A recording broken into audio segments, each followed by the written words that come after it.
Hi there, it's Tamara Doris, your Sacramento real estate professor and your Sacramento real estate professional. And today I'm going to talk about what happens when the buyers walk, otherwise known as a deal fell through. Oh no, it happens. It happens to the best of us, and it happens more often than I like to admit. Doesn't have to happen, but it can happen. And we're going to talk about that. It doesn't have to happen in just a bit, but let's start out by talking about when it does happen. The first thing that you do as a seller when you find out, when your agent calls you and says, I got some bad news, the buyers are canceling, it could be because of inspections, it could be because they found a better house, which is not ethical, but it could be because they got sick or they lost a job or they're getting divorced. Any number of things can happen. And if you have a good agent, your agent is going to find out what those things are and see if they can be remedied. That's your agent's first job, right? But as life happens, things unfold. And if that's not possible, the first thing you have to do is calm down. I know you don't want to hear that. I know you want to just push delete right now, but hear me out. If you didn't read my book, It's Your Move Now, which is a book that I wrote based on almost 30 years of real estate experience. So I've seen a lot and I've been through a lot and I've counseled a ton of clients. And I have a whole section on this that it talks about how emotional real estate is. And it is emotional, and it's about money, and money is emotional. So it all goes hand in hand, right? But here's the thing. If we get excited and upset and freak out, a couple of things happen. Number one, it leads to heart attack, right? We don't want that. But moreover, what happens in our brains when we get super stressed out is our cortisol causes our prefrontal cortex to shrink by 80%. What does that mean? What is this neuroscience rambling that she's doing? It means that you are not fully capable of thinking. Your thinking mechanism is like really small, 80%. So the first thing that we have to do, and as an agent, I have always counseled my clients. I know, they get upset, they want to yell, and I don't blame them. I want to yell too, but my job as your representative is to make sure that you're okay. So I'm telling you, even if I don't ever meet you, even if you buy a house in, Wisconsin and we never cross paths, if a deal falls through, getting yourself upset about it is not going to change the fact. If your agent has tried and you have compromised, to your limit, and everyone has one, sometimes you just have to walk away. And I get it. I get that you've already put an offer in on another house. I get that you've already packed up and you're like living out of boxes. I get that you've already, put money that you don't have because you're waiting to get it out of equity. I get all of that. But again, we have to come back to this place of, is there anything you can do about it?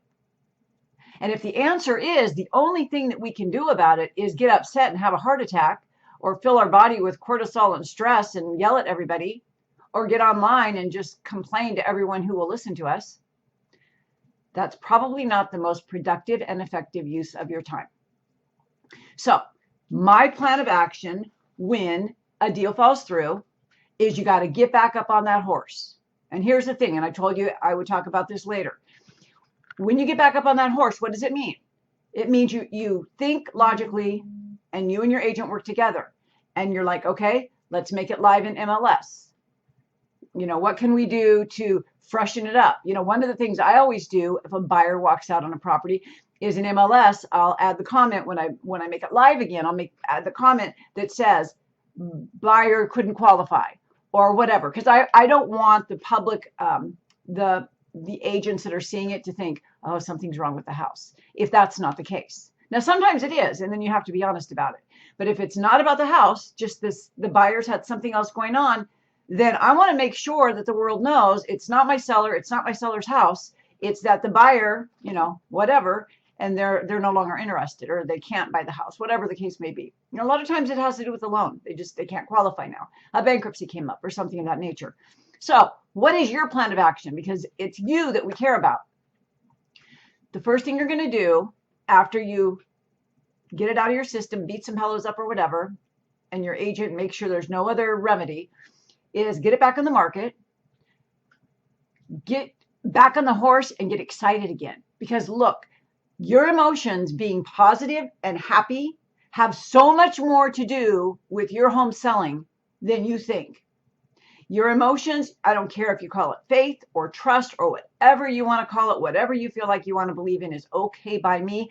But I'm telling you, after working with thousands of people over the years, it's most always the sellers who have the right attitude, the high expectations, the positive outlook that get the end result that they want. And this goes for agents too. In fact, as real estate professor, I'm constantly telling my student agents that it's your attitude and your expectations and your trust in the process that you're going to be able to satisfy your clients and that you're going to be able to serve them to your highest.